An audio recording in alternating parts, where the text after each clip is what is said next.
is there some degree of a culture associated with the other side, or is it just a like a whisper or a memory or a something on a loop?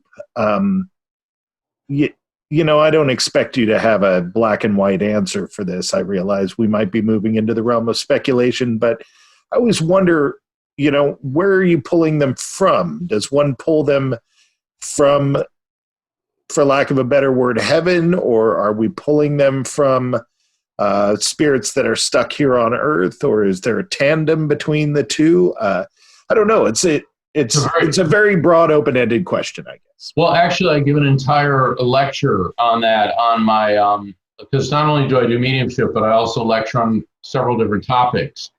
And there's this concept. I don't believe in wounded souls trapped here on Earth. Now, I know that conflicts with several people in the paranormal field, but I've also been living with this since I've been 3.5. Both my parents had this ability, and I've been communicating with spirits my whole life. And there's 3 schools of thought on spirits. One, that they're trapped here in this world, which is absolute nonsense, because as soon as we die, energy moves at the speed of light, and that electronic field in your head, it immediately leaves, plunges into the connection with the other side at the speed of light. Secondly, that spirits will return to particular locales. That one is plausible, because they may pop in now and again to see what's going on and then pop out. And then the third one is that particularly in places where something negative happened, be it a murder. I mean, I've been at a couple places where genocide has occurred, and all of a sudden I started manifesting and feeling things, because matter retains vibration. And so what we're picking up is residual energy echoes. And I think it's the same thing too with the paranormal investigators, with the EVP and the K2 and the ultraviolet, or the infrared sensors and all that. You're picking up on an echo. And so that what you may perceive to be a spirit is no more a sentient entity than your reflection in a mirror is you. But to answer your question directly, where am I getting them from? Well, I'm just a radio, so I open up my brain to higher frequencies. And I like to describe it like this. We live in AM radio, and this is based on what Einstein said, is that there's no matter, there's just energy that vibrates at different frequencies so as to be perceptible to the senses.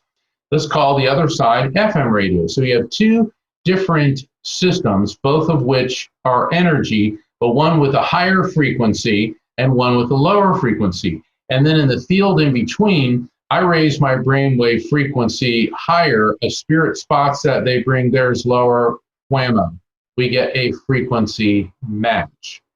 And it's most prevalent for people in the dream state, because when you go, your brainwave, there's 4 different types of brainwaves.